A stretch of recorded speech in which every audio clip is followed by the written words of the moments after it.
Alors, Annie Crépin et Claire Conamvrina, qui sont nos deux coprésidentes, ne sont pas là ce soir, donc c'est moi qui les remplace. Euh, donc la CEPFEU, si vous connaissez un petit peu, ça veut dire Commission d'études sur la place des femmes en Église. C'est pour ça qu'on a un acronyme pas très facile à prononcer, mais on s'y fait.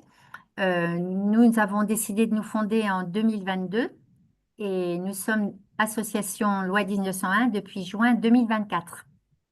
On est un groupement d'associations euh, très informel au point de vue des associations, et nous avons également un comité des sages. On a un site internet sur lequel vous pouvez trouver toutes ces informations. Ce soir, c'est la 5e rencontre. Ah voilà, Geneviève qui se connecte. Ah bah, c'est parfait. Euh, Ce soir, c'est la 5e rencontre qui existe et donc les 4 précédentes sont sur le site. Donc si vous êtes intéressé, vous pouvez aller écouter les replays. Ce soir, donc, nous avons sur le flyer ou l'information que vous avez eu le sujet, donc, aumônerie de prison et d'hôpital, une opportunité pour les femmes catholiques. Et ce soir, donc, c'est Céline Béraud que nous recevons, que Geneviève va vous présenter, et Geneviève Piomayol qui vient d'arriver, donc, ce sera l'animatrice. On, on, on, Bonjour. Voilà, on se donne 1 heure et on va donc Geneviève va commencer à aider Céline à présenter son livre et ensuite si vous voulez poser des questions dans le chat, vous pourrez. Mais en principe, la rencontre, elle est surtout faite pour que l'auteur puisse présenter son livre et répondre à la question. En 1 heure, on n'a pas le temps de faire une véritable discussion approfondie. Peut-être qu'on peut faire une deuxième séance une fois sans Céline, éventuellement, si ça vous intéresse. Et puis, il y aura une petite conclusion. Voilà. Et maintenant, je passe la parole à Geneviève. Alors, bonjour à toutes et à tous, mais je crois que nous sommes que des femmes. Enfin, non, je vois pas tout le monde. Bon, alors, Céline Béraud est sociologue, directrice d'études de l'EHESS, membre du Centre d'études en sciences sociales du religieux. Ses recherches portent principalement sur les questions de genre et de sexualité dans le catholicisme et sur la religion dans les institutions publiques. Emmaüs France et Emmaüs International l'ont nommé fin octobre à la tête d'une commission d'enquête sur les accusations de violences sexuelles commises par l'abbé Pierre. Dans son dernier ouvrage, elle s'interroge sur l'investissement des femmes dans l'Église catholique, leur faible visibilité, leur légitimité fragile, mais aussi sur le fait que sans elles, l'Église catholique en France ne pourrait pas assurer une telle présence en prison et à l'hôpital. Alors maintenant, la question donc, que nous posons pour cette soirée. Euh, le salut de l'Église passe-t-il par la révolution des femmes? Alors, merci. Je vais remercier Annie qui écoutera la conférence en différé, la remercier pour son invitation. Je vais vous remercier aussi Marguerite et Geneviève pour l'organisation de cette séance et pour me donner l'opportunité de parler là de mon dernier livre, en fait, je le montre, qui est le fruit en fait, d'une douzaine d'années de recherche dans les aumôneries de prison et d'hôpital et qui s'interroge sur à partir de cet observatoire singulier que sont les institutions publiques sur le devenir du catholicisme en France, sur ce que la pluralisation et l'institutionnalisation de la pluralité religieuse par l'État fait au catholicisme, autrefois religion non pas monopolistique en France, mais en tous les cas majoritaire et dotée d'un certain nombre de privilèges. Alors pour répondre, Geneviève, à votre question, c'est vrai que la question du salut n'est pas tout à fait une question que je me pose en tant que sociologue. En revanche, ce que je peux dire, et vous l'avez d'ailleurs très bien résumé dans votre propos introductif, c'est que effectivement, cette place du catholicisme en prison ou à l'hôpital, elle est encore très nombreuse. Elle a même augmenté le nombre de personnes intervenant dans les aumôneries a augmenté depuis les années 2000 alors toute aumônerie confondue, alors ça c'est dû à l'arrivée de nouveaux cultes ou au développement de cultes qui étaient très très minoritaires et qui se sont renforcés, mais c'est aussi que les catholiques ont vu leurs effectifs augmenter. Et donc cette présence qui fait sens pour l'Église catholique, hein, sur lequel elle communique, au siège de l'épiscopat, il y a une personne qui est en charge des questions de santé et de justice, qui d'ailleurs sont pensées ensemble. Et cette présence nombreuse, eh ben, elle serait absolument impossible sans l'investissement nombreux qui s'appuie sur un engagement dans la durée, sur le suivi d'un certain nombre de formations de ces femmes. Voilà, donc ça c'est une chose que c'est ce que je peux répondre à votre question. On pourrait dire un peu la même chose de bien des lieux d'église aujourd'hui, mais c'est vrai qu'avec le repli des prêtres sur la paroisse, traditionnellement les aumôniers c'était les prêtres, avec le repli des prêtres sur la paroisse, et sur les actes liturgiques que seuls peuvent délivrer en paroisse, c'est vrai que les positions d'aumônerie, d'aumônier sont aujourd'hui très largement occupées par des laïcs, donc par une majorité de femmes. Je continue mon propos, Geneviève, ou comment? Oui, oui, oui. C'était une façon de me lancer, d'accord, très bien. Voilà, voilà, volontiers. Alors peut-être quelques mots sur la féminisation de la fonction, qui est le terme même est un peu imprécis, c'est-à-dire que le terme d'aumônière est de plus en plus répandu, la féminisation donc, du terme aumônier est de plus en plus répandue. Enfin, il est très répandu chez les personnels, que ce soit les personnels hospitaliers ou pénitentiaires, et très répandu aussi chez les personnes qui s'adressent aux aumôneries. Il est assez accepté dans certains cultes. Moi, j'ai beaucoup travaillé sur le culte musulman également, et les aumônières en général n'ont pas trop de réticence à se faire désigner comme aumônière. Chez les catholiques, il y a plus de résistance à féminiser ce terme, et je pense que ça dit déjà beaucoup de choses sur la difficulté à nommer justement cette féminisation, alors même qu'elle est très importante. Si on regarde l'aumônerie catholique hospitalière, c'est au moins 80% des aumôniers catholiques qui sont des femmes. Donc c'est une écrasante majorité, hein, 8 personnes sur 10 qui sont des femmes. Si on regarde du côté de la prison, c'est plus d'un tiers des aumôniers catholiques qui sont des aumônières. Alors ça peut sembler moindre, mais en même temps, il faut se rappeler que les femmes représentent une toute petite portion de la population incarcérée, hein. C'est moins de 4%, c'est vraiment très peu. Et il y a une sorte d'habitude dans plusieurs cultes, chez les musulmans, chez les juifs, pour des questions de pureté rituelle, des questions de décence. Enfin, il y a cette idée qu'on envoie des hommes chez les hommes, les femmes chez les hommes, les femmes chez les femmes, les hommes chez les hommes. Et même dans le culte protestant, c'est une norme qui est assez respectée, alors avec quelques exceptions prises. Ce n'est pas le cas chez les catholiques. Donc ce 35%, vous voyez, c'est quand même, ça donne à voir l'idée qu'il y a malgré tout une féminisation importante de la fonction. Cette féminisation, on peut la dater. C'est-à-dire qu'il y a vraiment un tournant, c'est des années 80, et c'est la fin des années 80, où souvent, de mémoire parfois, alors moi c'est une question que je travaille depuis ma thèse, donc dans les entretiens que je faisais au début des années 2000, il y avait encore la mémoire de la première femme qui avait été responsable de l'aumônerie à l'hôpital ou en prison, et souvent c'était des religieuses qui ont fait un peu ce rôle qui ont été pionnières dans la féminisation. Très souvent, c'était le cas. Et en fait, très vite, elles ont passé la main parce qu'elles aussi, hein, les caractéristiques démographiques des religieuses sont très, très défavorables. Et donc, elles ont passé la main, en général, à des femmes laïques, souvent mariées, mères de famille. Alors, peut-être un tout petit aperçu historique, hein, cette présence des femmes catholiques à l'hôpital ou en prison, elle n'est pas nouvelle. Mais elle prenait une autre forme. Si on regarde ce qui se passait au XIXe siècle, il y avait des aumôniers catholiques qui étaient des prêtres, hein, mais il y avait une présence de femmes, notamment de femmes congréganistes, donc des religieuses, hein, des sœurs qui ont joué un rôle très important dans les établissements de santé. Elles ont accompagné le développement des établissements de santé au XIXe siècle, et avec des religieuses hospitalières qui se comptaient par plusieurs milliers,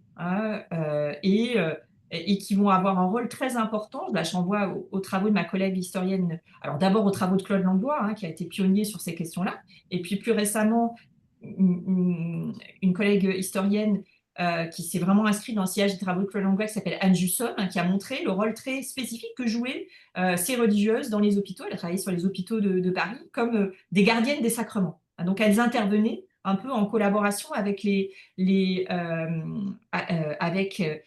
prêtres, s'assurant que les personnes, notamment celles en fin de vie, allaient pouvoir accéder au sacrement, mais aussi participant d'une médicalisation de la société française.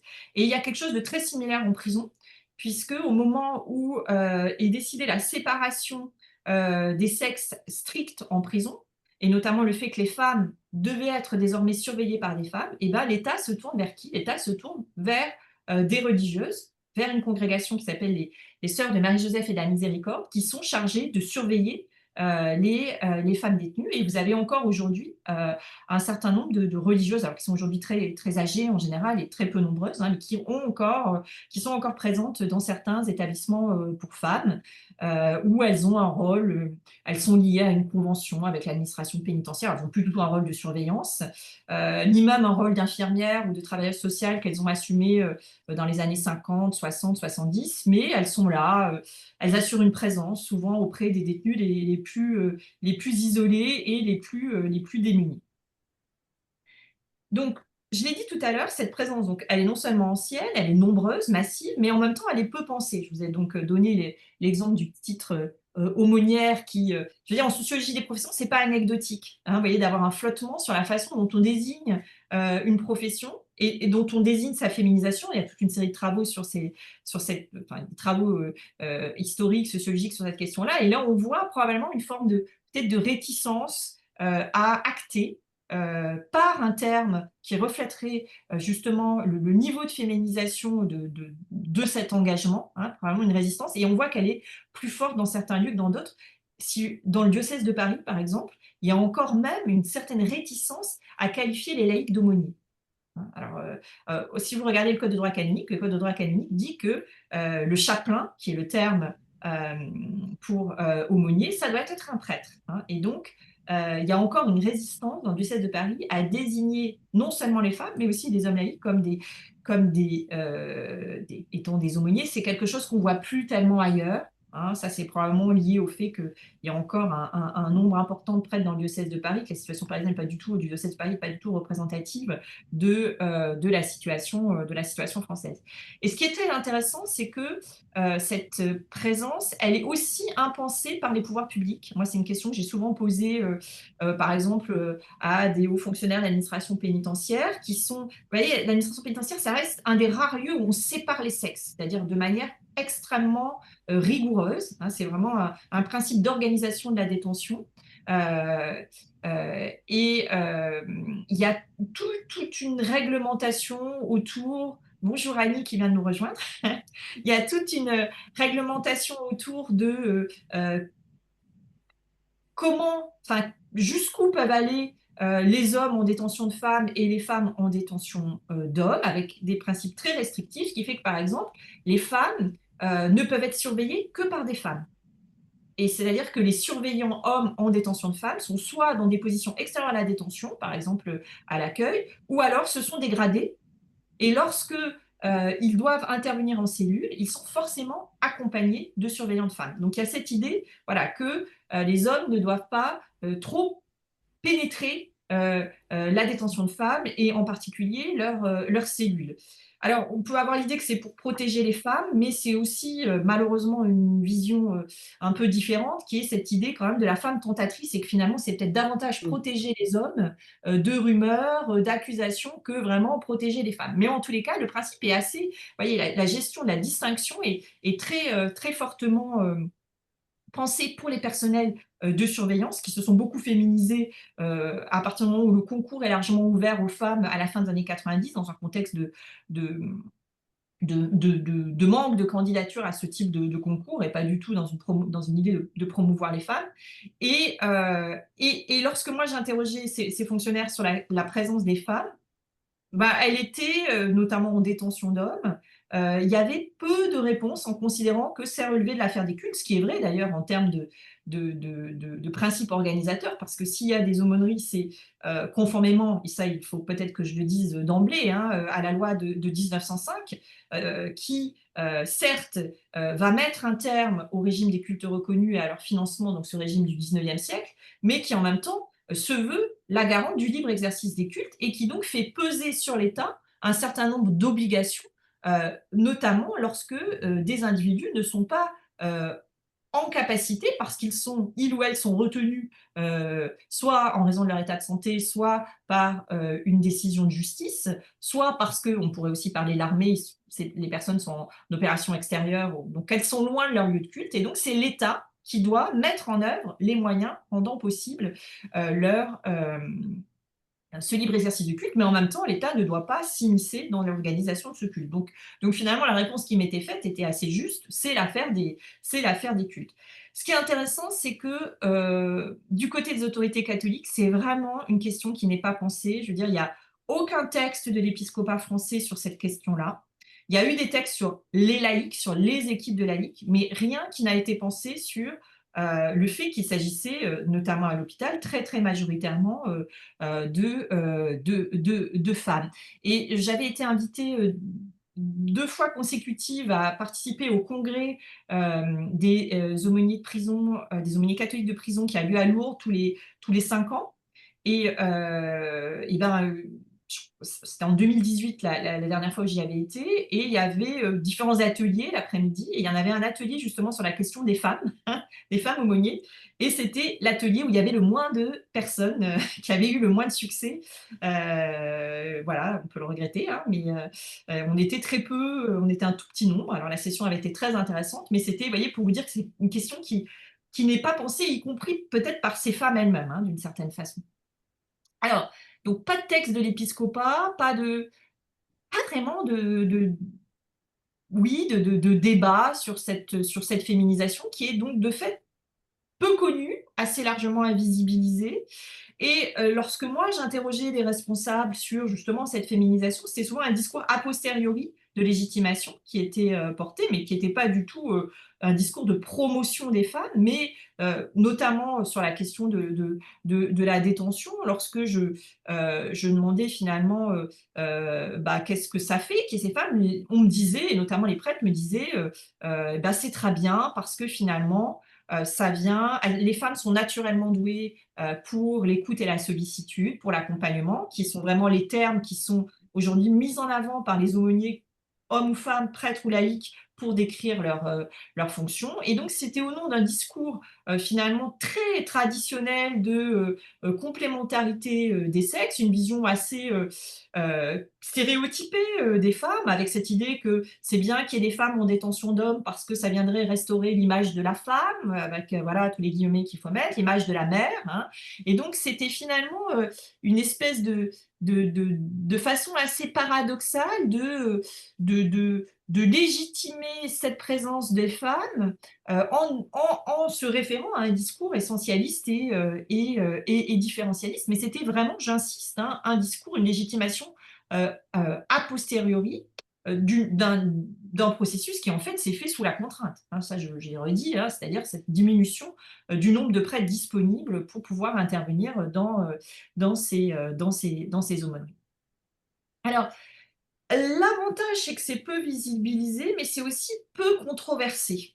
Et là, je pense que vous voyez ce à quoi je fais référence, c'est beaucoup moins, ça a été beaucoup moins objet de controverses, de polémiques que la question de la place des femmes dans la liturgie en paroisse, hein. Bon, qui est vraiment une question qui a agité des paroisses, agité toute une partie du catholicisme français dès la fin des années 2000. Hein. Moi, j'ai commencé à m'y intéresser en 2008 sur cette idée de est-ce qu'on peut avoir des femmes à proximité de l'autel ou pas, ou est-ce qu'il faut penser une place spécifique, donc là aussi avec tout un discours très différentialiste, très essentialisant, qui est parti des petites filles, hein, de ce service de l'autel, avec, bon ça c'est des choses que vous connaissez certainement très bien, puis qui sont étendues aux femmes adultes, puisque au regard des textes c'était petite fille ou religieuse, et ben, c'était les mêmes textes qui étaient applicables. Ça avait été fondateur pour le comité de la jupe, je rappelle ça,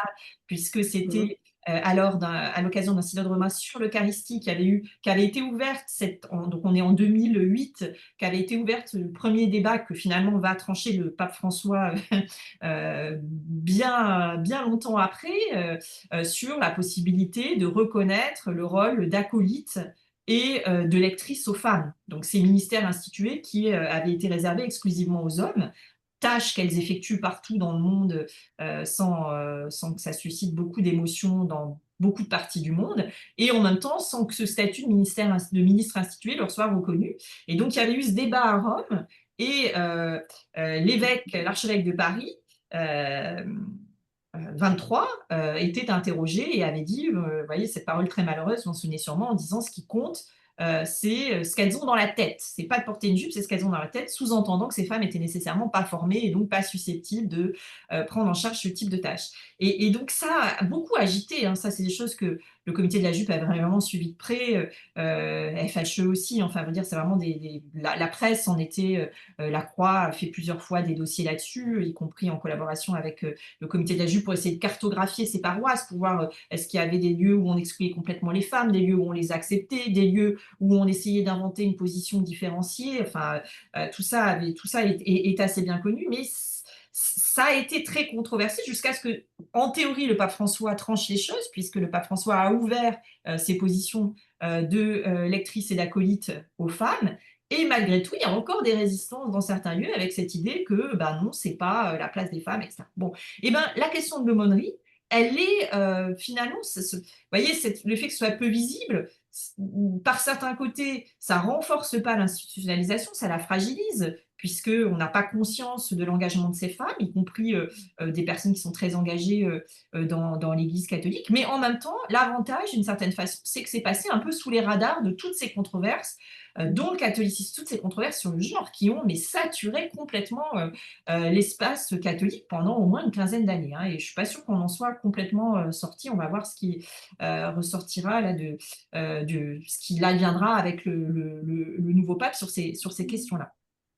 Si bien que finalement, moi, ce que j'ai pu observer, que ce soit en prison ou à l'hôpital, c'est que eh ben, ces femmes, elles font beaucoup de choses, y compris d'un point de vue liturgique, hein. Et c'est-à-dire que ça m'a demandé de dépasser cette idée, vous voyez, qu'elles seraient uniquement là comme des écoutantes ou des accompagnantes, ce qu'elles disent beaucoup d'elles-mêmes. Et je vous l'ai dit, même les prêtres aumôniers, en général, insistent sur ces qualités. Enfin, c'est vraiment le bon aumônier, c'est celui qui écoute, qui accompagne, qui est vous voyez, on trouve les mêmes choses dans les travaux dans d'autres pays européens, on trouve les mêmes choses dans les travaux nord-américains. Il y a une sociologue américaine qui s'appelle Wendy Catch qui a fait vraiment des travaux très importants sur cette question-là, qui montrent que les aumôniers nord-américains se définissent de la même façon.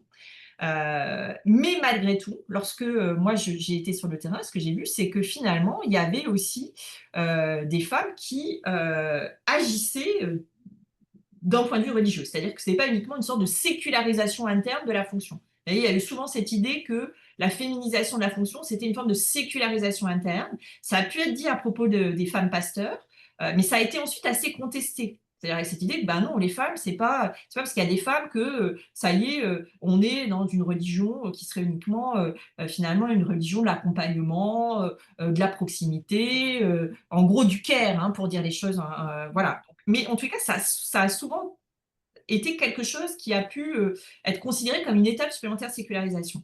Eh bien, c'est pas ce que j'ai vu. Moi, j'ai vu des femmes qui lisaient la Bible avec les personnes détenues ou les personnes malades, qui priaient avec ces personnes et qui effectuaient beaucoup de rituels, et notamment beaucoup de bénédictions.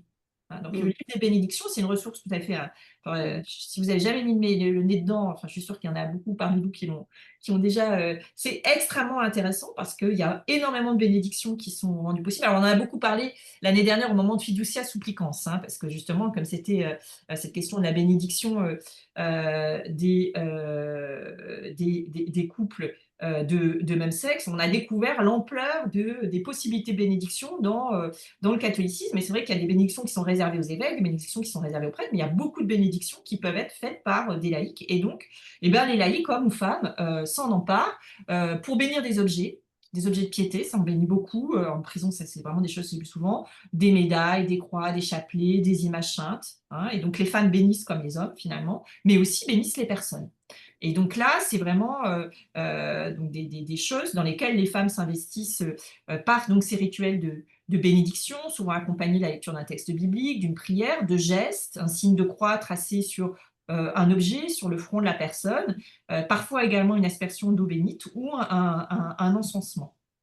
Et donc ça, c'est vraiment des choses auxquelles ces femmes ont recours, notamment à l'occasion d'une demande de pardon, à l'occasion d'une prière de recommandation d'un mourant. Et ça, c'est des choses qui se pratiquent à l'hôpital, mais qui se pratiquent aussi beaucoup en prison. C'est beaucoup autour de la fin de vie, souvent, que ces rituels ont lieu. Et de ce point de vue-là, la question de la fin de vie ou du danger de mort fait que les femmes aumônières baptisent beaucoup. Elles baptisent beaucoup à l'hôpital.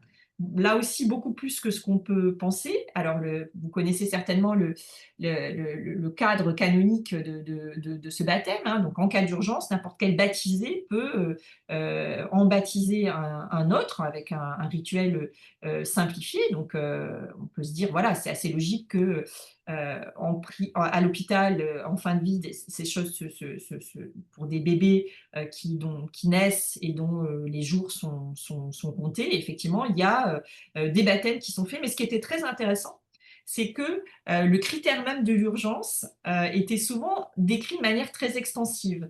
Donc, c'est-à-dire que ces femmes, par exemple, je vous donne un exemple, moi, quand j'avais dans un hôpital pour enfants parisien, il y a quelques années, il y avait à peu près une quinzaine de baptêmes qui étaient faits par les 3 aumônières catholiques du lieu. C'est pas négligeable, une quinzaine de baptêmes qui étaient inscrits ensuite dans le registre de baptême de la paroisse qui jouxtait l'hôpital. Et en fait, ce que me disaient ces femmes, c'est que finalement, souvent, quand la relation avait été faite avec les parents, eh ben, même lorsque la vie d'enfant n'était plus en danger, lorsqu'elles avaient traversé avec la mère, avec le père, enfin, des moments très durs qu'elle les avait accompagnés, et ben, assez logiquement, c'est elle qui posait le sacrement du baptême. Et je ne sais pas si vous avez vu, mais il y a cette appréciation extensive du caractère urgent de la situation.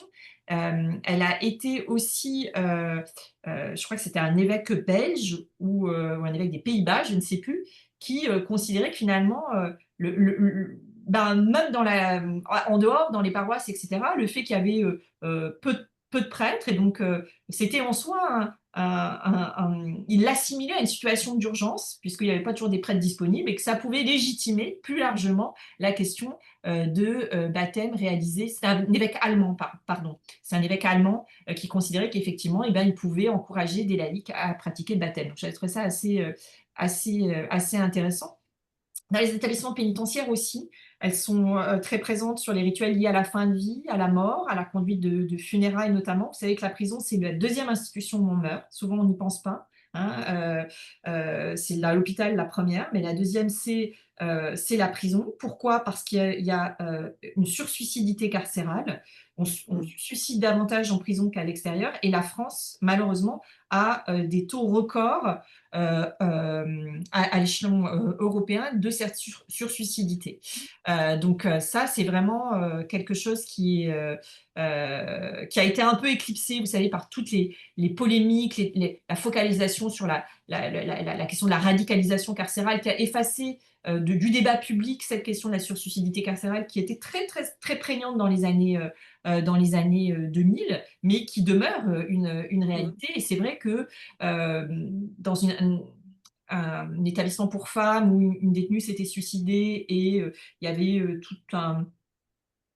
toute une mobilisation au sein de la détention qui considérait que les personnels pénitentiaires n'avaient pas été à la hauteur de la détresse de cette femme, et bien le rôle des aumônières par un temps de prière, etc., avait participé à apaiser un peu la détention. C'était aussi l'accompagnement de femmes détenues atteintes de maladies graves, hein, et qui avaient été accompagnées, y compris à l'hôpital, lors de leurs derniers instants.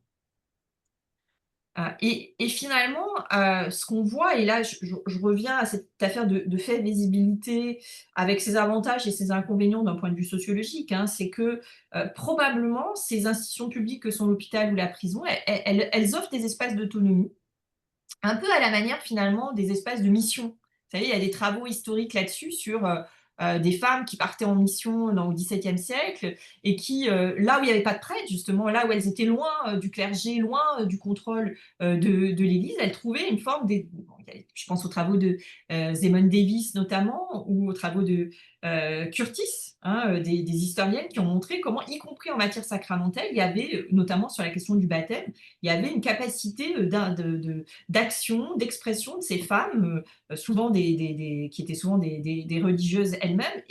Et on a pu parler peut-être à ce propos, voilà, d'un espace d'autonomie que moi je retrouve d'une certaine façon dans ces institutions publiques, cette espèce de niche, voyez, de niche institutionnelle. Il y a des travaux américains autour de cette question de niche institutionnelle où les femmes peuvent trouver des espaces singuliers, et ça fonctionne vraiment très bien dans la question, avec la question des aumôneries. Vous voyez, c'est des espaces qui sont nichés dans une organisation plus vaste, à la fois une organisation religieuse plus vaste et qui est de fait plus lointaine, puisqu'il n'y a pas cette présence cléricale quotidienne. Parfois même, elle est très, très épisodique. Et puis, c'est aussi une niche institutionnelle dans ces institutions que sont l'hôpital ou la prison, où il y a une forme d'autonomie relative des femmes qui s'y investissent.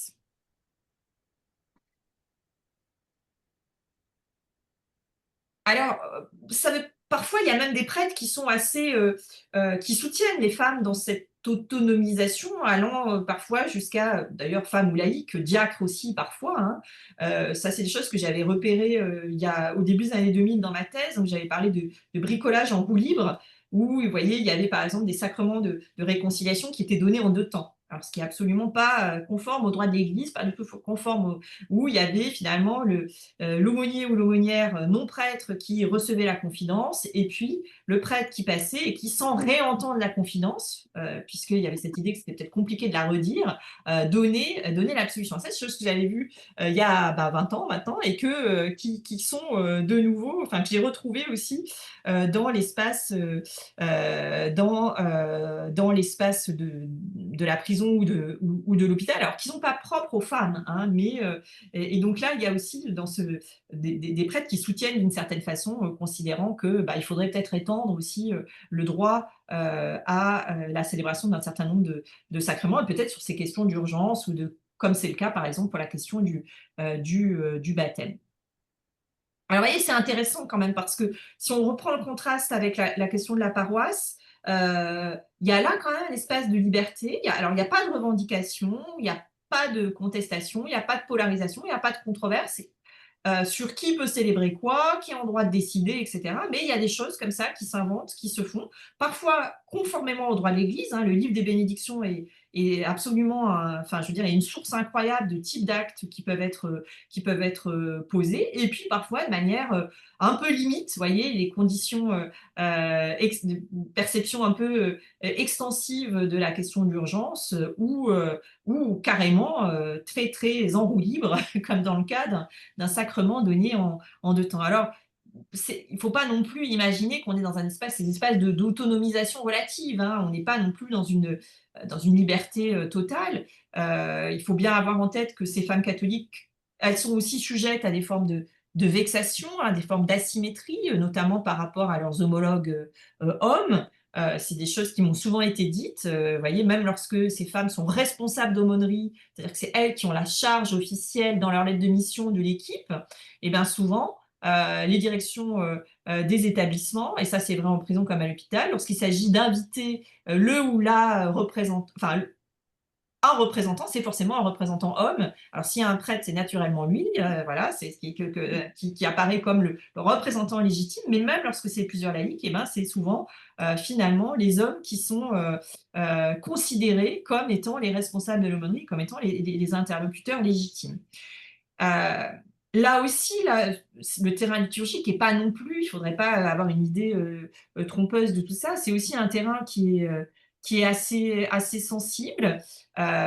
Plusieurs aumônières, notamment en prison, évoquaient le fait que, il fallait qu'elles se battent un peu pour qu'il n'y ait pas que des messes comme type de rassemblement hebdomadaire, rassemblement dominical. Euh, pour considérer aussi qu'elle-même pouvait distribuer la communion en cellules, notamment auprès de détenus malades, et que ce n'était pas uniquement le privilège du prêtre. Et finalement, un certain nombre de femmes aussi évoquaient le fait qu'elles ne s'autorisaient pas pleinement à investir des pratiques liturgiques, même lorsque c'était tout à fait possible, et notamment cette idée de faire des rassemblements euh, non eucharistiques. Certaines femmes ne se sentaient pas légitimes pour le faire, d'autres pleinement, mais toutes n'étaient pas. Et dans les sessions de formation auxquelles j'avais pu assister, que j'avais pu observer, c'était parfois le lieu justement d'échanges entre femmes entre celles qui se sentaient d'investir le terrain liturgique et celles qui, d'une certaine façon, ne se sentaient pas ne se sentaient pas de le faire. Et donc là aussi, c'était vraiment des choses qui étaient très très souvent mis en avant par ces femmes elles-mêmes. Alors, je vais laisser quand même le temps à quelques échanges, quelques questions, mais j'en arrive à ma conclusion.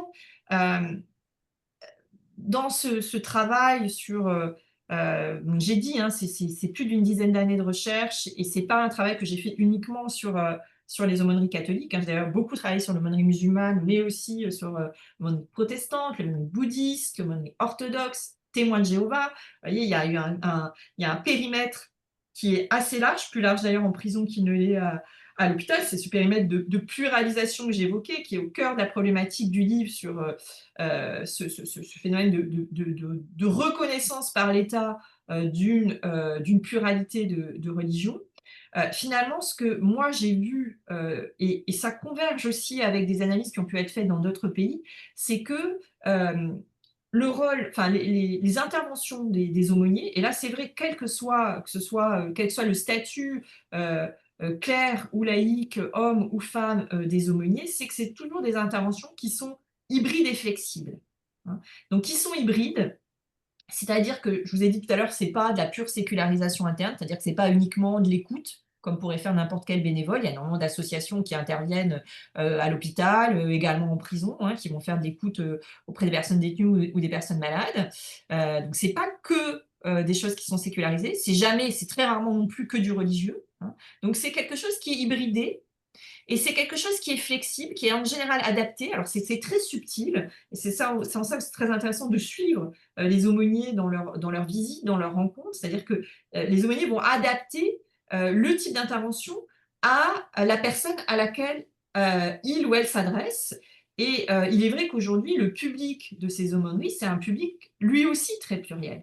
Et le public des aumôneries catholiques, alors bien sûr, c'est des personnes qui pour certaines se disent encore catholiques, ont eu une vague socialisation catholique. Alors, quelques personnes pratiquantes, mais elles sont très peu nombreuses, comme dans le reste de la société, hein. Et puis souvent, les personnes les plus pratiquantes, notamment à l'hôpital, elles ont leur réseau, personnes très intégrées, elles ont leur réseau de prêtres, elles font venir le prêtre, elles ne sollicitent même pas l'aumônerie catholique.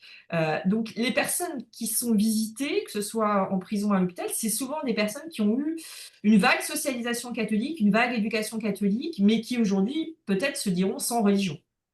Et donc, ces personnes sans religion, ça ne veut pas dire que ce pas des athées, hein, c'est des personnes qui sont souvent ouvertes à une forme de spiritualité. Et donc, vous voyez, une rencontre possible avec l'aumônerie catholique, puisqu'il y a un certain nombre de paroles, un certain nombre de gestes, un certain nombre d'objets qui peuvent faire sens, sans heurter non plus la conscience, sans apparaître comme prosélyte, ce qui serait bien évidemment tout à fait contraire pour le coup à la loi de 1905. Et donc, ces femmes qui, par leur statut même, hein, incarnent justement à la fois un visage peut-être plus séculier, évidemment nettement moins clérical que si c'était le prêtre qui arrivait dans la cellule ou dans la chambre d'hôpital. Et ben elles sont assez leur présence, elle convient assez bien à ce public-là. C'est-à-dire qu'elles sont très peu rejetées, c'est pas du tout des choses elles sont très bien acceptées. Alors elles sont souvent mal identifiées, souvent elles sont désignées comme des prêtres, c'est assez drôle parce que plusieurs fois, et c'est vrai en prison comme à l'hôpital, elles étaient introduites par une surveillante qui disait bah, il il y a le prêtre qui est là, il y a le curé qui est là. Elle dit, bah non, je suis une dame, je suis une femme, je suis pas, malgré tout. Ou alors elles étaient rabattues au statut de religieuse. Donc on les appelle ma sœur, même lorsqu'elles disent, bah non, je suis grand-mère, j'ai des enfants, des petits-enfants, et on les appelle ma sœur. D'ailleurs, c'est intéressant parce que, en général, les personnels appellent aussi les aumônières musulmanes les sœurs. Alors ça leur va bien aussi. Enfin, je veux dire, il y a cette idée d'une sorte de sororité qui fait sens aussi dans l'éthique, dans la piété musulmane. Elle est aussi appliquée d'une certaine façon au-delà. Mais vous voyez, cette hybridation à la fois du statut et du type d'intervention de ces femmes convient très bien finalement au type de public qui est rarement un public catholique pratiquant qui attendrait des sacrements, peut-être comme les personnes en attendaient au XIXe siècle en prison ou à l'hôpital. Donc, il y a indéniablement une sorte de, vous voyez, cette niche institutionnelle, elle est propice. Et je trouve que c'est dommage qu'on n'en parle pas plus. C'est pour ça que quand Annie m'a invitée, moi j'aurais pu parler de plein de choses. Hein, je veux dire, sur la question des femmes, c'est vraiment une question que je travaille depuis ma thèse.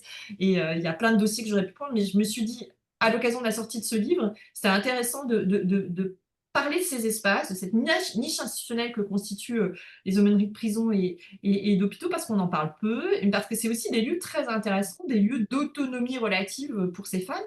Et ce que je vous dis à propos des femmes catholiques, je m'apprête à faire, il y a un colloque à Fribourg à la fin du mois de juin sur l'aumônerie musulmane, et je m'apprête à faire vraiment une intervention tout à fait similaire. Alors, je l'ai dit bien évidemment avec des ressorts religieux et d'engagement qui sont bien évidemment différents, mais en tous les cas, à dire aussi que pour les femmes musulmanes, l'aumônerie est aussi un espace tout à fait intéressant, et notamment parce que rend possible l'entre-soi de femmes, par exemple, en détention.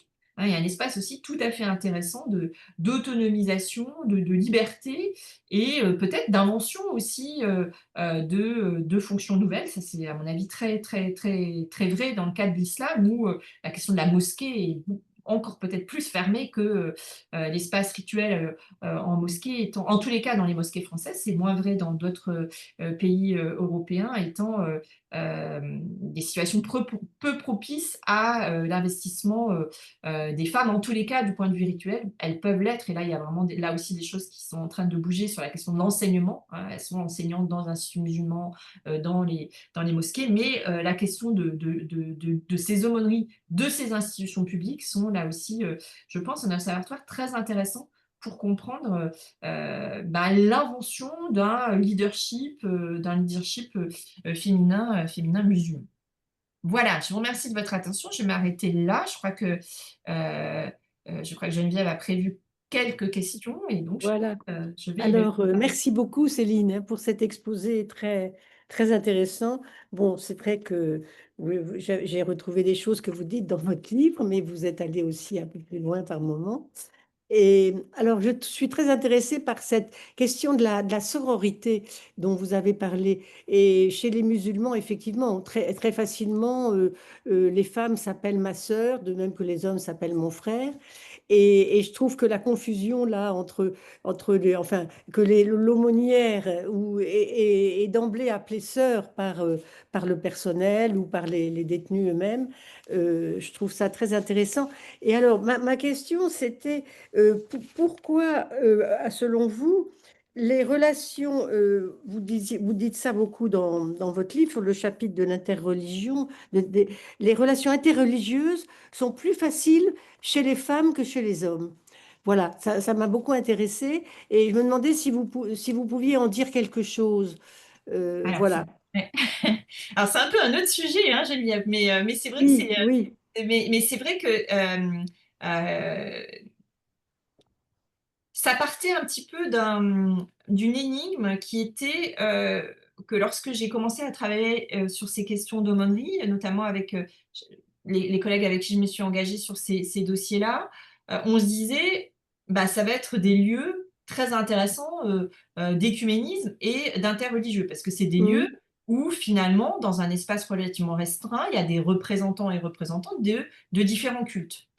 Et en fait, une des grandes surprises quand on arrive sur le terrain au début des années 2010, c'est que il y a quasiment pas d'interreligieux et que l'écuménisme se porte mal. C'est-à-dire que même dans les lieux où il y en avait, ça s'est plutôt défait, peut-être à l'exception de quelques régions où il y a vraiment un ancrage, une dimension biconfessionnelle qui est vraiment ancrée dans les territoires. Je pense à certains coins d'Alsace ou certains lieux dans la Drôme, par exemple. Enfin, il y a des espaces comme ça, historiquement, vraiment très marqués par... Et en fait, ce qu'on voit, c'est que c'est par l'État. C'est intéressant parce que l'État peut intervenir, peut demander des choses aux aumôniers d'une certaine façon, puisque c'est dans des institutions publiques. Tout ça a lieu quand même dans des hôpitaux publics, en prison. Il y a des choses similaires dans l'armée également. C'est l'État qui, finalement, dans le contexte des attentats, un peu démuni, va se tourner vers les aumôniers avec cette idée qu'il faut que les aumôniers travaillent ensemble, fassent un temps commun, avec cette idée qu'il y a une sorte de performativité. Vous voyez, comme si d'avoir sur la même table le prêtre ou en tous les cas représentant catholique, représentant protestant, représentant musulman, etc. C'était donner à voir une sorte de paix pour faire la paix d'une certaine façon, avec cette idée que cette présence, et il y a beaucoup d'iconographie là-dessus, où on voit des personnes en habits religieux qui sont à la même table, et cette idée-là, et dans le contexte des attentats, ça a été beaucoup fait en prison, notamment au moment où on pointe la prison comme étant le lieu, alors à tort d'ailleurs, parce qu'on sait aujourd'hui que c'est des processus beaucoup plus complexes, mais au début 2015, c'est la prison qui est l'institution qui est pointée du doigt comme étant le lieu de basculement dans la violence radicale. Et en fait, bon, on voit donc c'est l'État qui suscite ce type de dispositif. Et là où ça marche le mieux, finalement, c'est en prison de femmes. C'est en prison de femmes où c'est là où les aumônières, souvent aumônières catholiques, protestantes parfois, aumônières musulmanes, arrivent à proposer des dispositifs qui fonctionnent assez bien. C'est-à-dire les dispositifs les plus sophistiqués, les plus intéressants. C'était plutôt dans les détentions de femmes que je les ai repérés que dans les détentions d'hommes. Et c'est une énigme un peu. Qu'est-ce qui fait que l'interreligieux est plus propice chez les femmes que chez les hommes? Alors, j'ai pas de réponse dans le livre. D'ailleurs, vous avez remarqué que je le formule un peu comme une sorte C'est pour ça que que je vous repose la question. Oui, probable. Alors, c'est des lieux où les personnes circulent d'un culte à l'autre, en prison plus qu'à l'hôpital, bien sûr, mais probablement que les femmes sont moins porteuses de ces frontières religieuses. En tous les cas, qu'elles sont davantage susceptibles de rendre possible des formes de rencontres. Probablement qu'il y a des choses comme ça, avec cette idée que, pour le coup, chez les hommes, c'est plus compliqué peut-être de franchir certaines frontières religieuses, avec cette idée qu'ils défendraient la frontière bien davantage que les femmes qui ont cette possibilité effectivement de franchir la frontière et de rendre possible la rencontre. Mais je le formule un peu comme une énigme, je n'ai pas vraiment complètement de réponse à apporter à ça. En tous les cas, c'est vraiment des observations que j'ai pu faire dans plusieurs lieux, de manière tout à fait convergente. Oui. Moi, je suggérerais quelque chose en tant que psychanalyste, mais Allez-y. est-ce que les femmes ne sont pas, sont certainement moins obsessionnelles que les hommes, obsessionnelles au sens d'avoir des cadres rigides et de s'y tenir. Souvent, les femmes sont plus ouvertes quand même. Et peut-être que ça pourrait être un des... Voilà, mais pas la seule, évidemment, pas la seule explication. Oui. Je pense, Oui. Il pardon, y a je quelqu'un qui pense veut à une parler? autre, Oui. oui, je pense à une autre explication. Simplement, les femmes ne sont pas dans des positions de pouvoir, donc elles n'ont pas à défendre Oui, oui. leur pouvoir. Et je crois que c'est tout ça. Enfin, bon, Oui, oui, c'est oui, oui. peut-être sommaire, mais c'est tout bonnement que dans les institutions, il n'y a pas de femmes, que ce soit chez les musulmans ou chez les catholiques, il n'y a pas de femmes en situation de pouvoir. Donc, elles n'ont pas à défendre leur position de pouvoir, leur bastion, etc. Oui, oui. Je pense que vous avez raison. C'était un peu cette piste-là que je pointais avec cette idée que c'est pas à elle de défendre finalement la frontière. Et c'est vrai que le fait justement de pas avoir ces positions officielles, ça rend possible des formes ça ouvre le champ des possibles qui Oui. qui est Et moins fort, enfin, qui est moins grand chez les hommes, parce que justement pèse le poids de l'institution, la Oui. représentation, l'identité. Je pense que enfin, c'est vers cette piste-là mmh. que j'irais, oui, effectivement, bien volontiers sur cette, Oui, mais c'est-à-dire elles peuvent plus se saisir de cette expression très voilà, jolie que vous avez ouais, du bricolage en roue libre. ouais, ouais. Euh, le bricolage en plus, bon, Lévi-Strauss est derrière peut-être ce mot bricolage, mais je trouve ça, bon, que ça exprime bien les choses. Et je pense qu'elles ont plus porté vers ça que les hommes pour lesquels il faut que ce soit plus carré, peut-être moins dans le bricolage, justement. Et voilà, donc De toute façon, c'est... ces femmes-là, elles sont contraintes de bricoler dans le sens où elles n'ont pas d'autres. Bricoler, c'est effectivement le sens de Lévi-Strauss. C'est-à-dire que le bricolage, c'est Oui, justement quand on ne peut pas innover, parce que voilà, on a le bricoleur ou la bricoleuse, là, voilà, c'est les personnes qui font avec ce qui est là. Donc, c'est faire avec, c'est une dimension un peu contingente. Et donc, ce qui est là, ça peut être des choses qui sont autorisées, comme ce fameux livre des bénédictions, qui est quand même une sacrée ressource, hein. Si vous n'avez jamais mis le nez dedans, je vous invite vraiment à y ah voir. oui, oui, Ça peut oui. être des choses qui sont rendues possibles par le code de droit canonique, par exemple la situation d'urgence où il peut y avoir un baptême, quitte à la, voilà. Et puis, eh ben, il y a des choses, effectivement, le bricolage en livre, c'est on va un petit peu plus loin, mais euh, effectivement, ces femmes-là, de toute façon, elles peuvent ne dire ni diacre ni prêtre, hein. Alors Mm. que les hommes, ces Ben hommes oui. qui sont engagés, souvent, ils deviennent diacres, ou en tous les cas, on leur propose de devenir diacre, et donc il y a une forme de visibilité liturgique qui leur est donnée, et donc de légitimité plus grande aussi. Donc ces femmes, finalement, la contingence, elle est plus forte pour elles parce que de toute façon, elles sont scotchées dans ce statut et qu'elles doivent effectivement faire avec. Et bricoler, c'est ça chez Lévi-Strauss, c'est effectivement faire avec ce qui est là. On se débrouille avec les ressources qui sont là, un répertoire qui est là, et effectivement, on essaie d'inventer. Alors, on utilise les ressources qui sont possibles en allant peut-être, en s'autorisant plus ou moins de liberté par rapport à ce qui est déjà possible. Par Est-ce que je rapport peux aux poser mots une aumônières, question? bon, attendez, alors allez-y, Bénédicte, allez-y. Je ne veux pas vous interrompre. Justement, à ce propos-là, moi j'ai trouvé très intéressante cette idée du bricolage. Alors, je me demandais quelle conscience avait de cette capacité aux marges et si parfois elle fait un peu de ça, enfin, la, la, le fait de donner le pardon, est-ce que parfois aller plus loin, enfin voilà, et est-ce qu'elles peuvent et est-ce qu'elles en sont conscientes, c'est ça à savoir. Voilà. Je travaille par ailleurs beaucoup en recherche sur les femmes musulmanes. Je suis très contente que voilà d'entendre Céline Béron de vrai.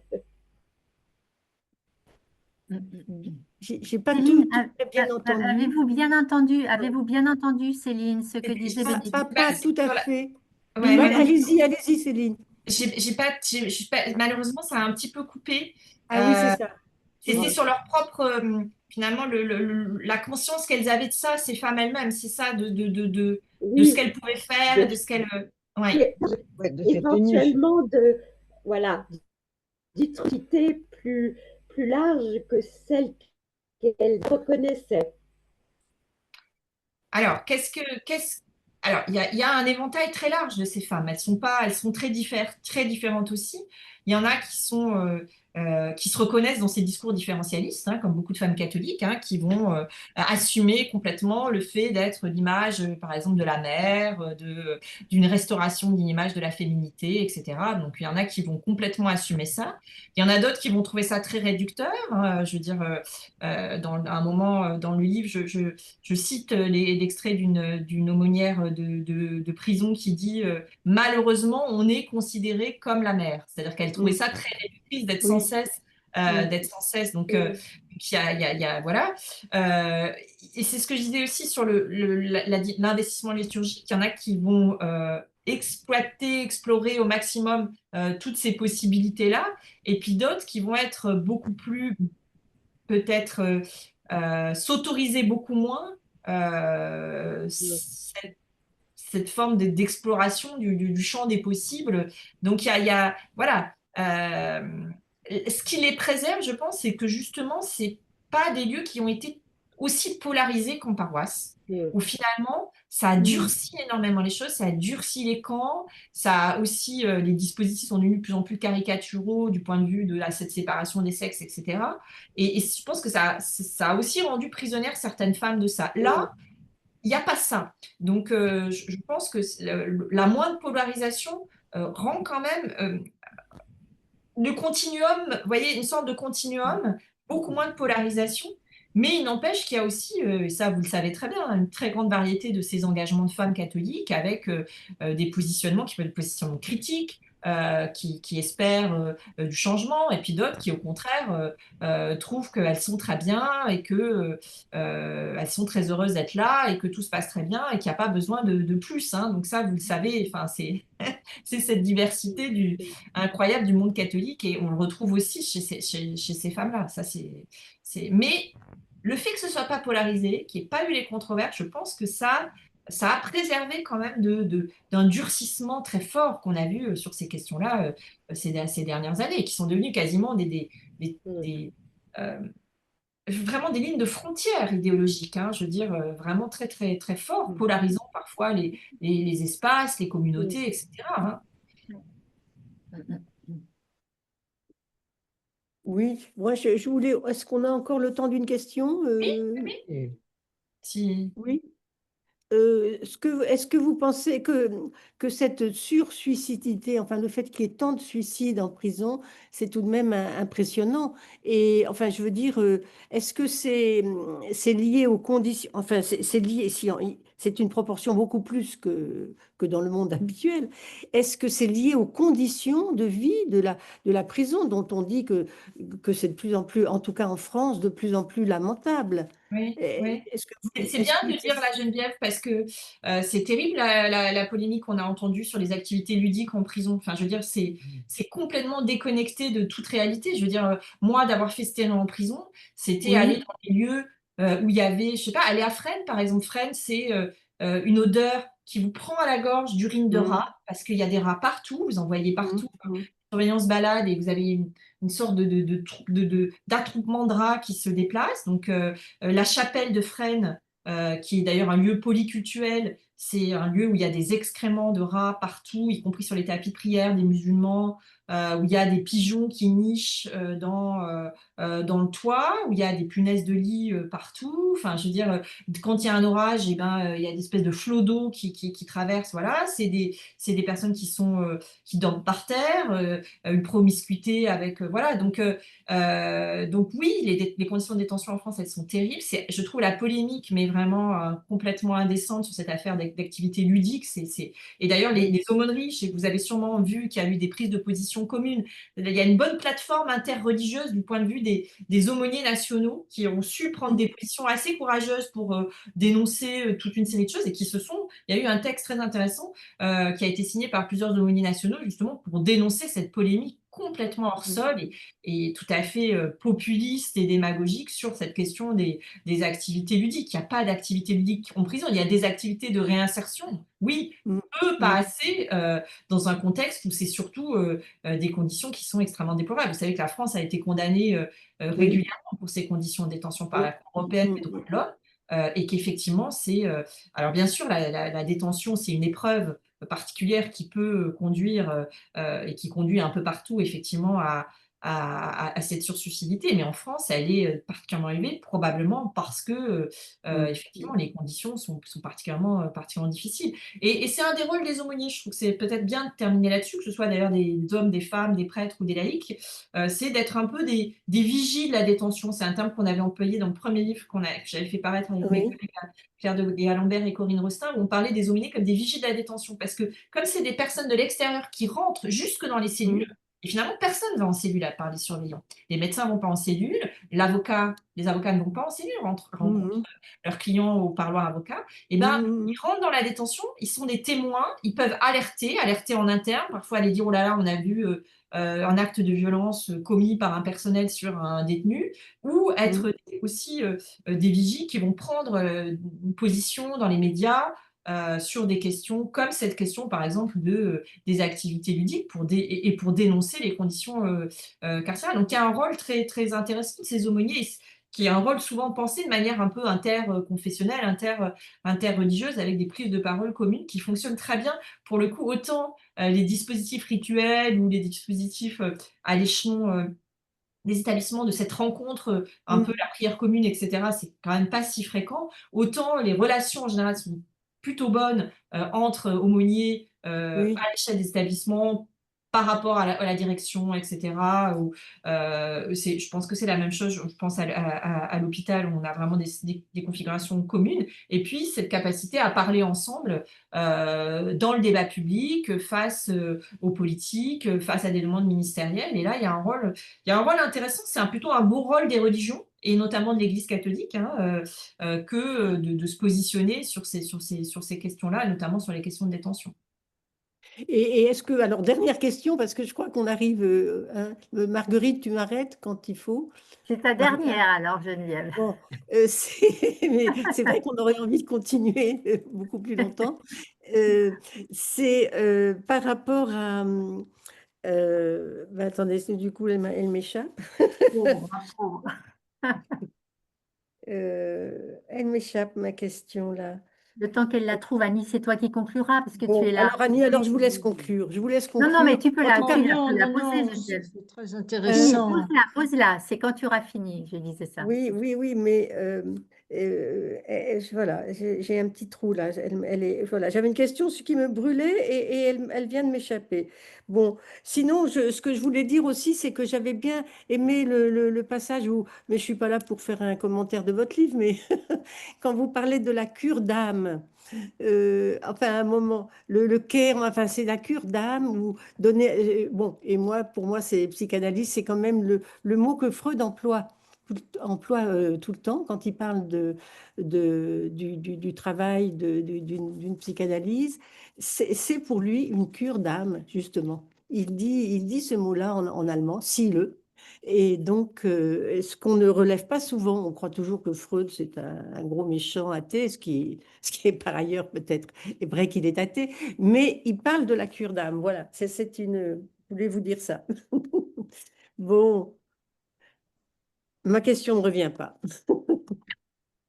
Annie, je Alors, te laisse. on va peut-être s'arrêter là et c'est tout Merci. à fait passionnant, hein. Merci beaucoup, Geneviève.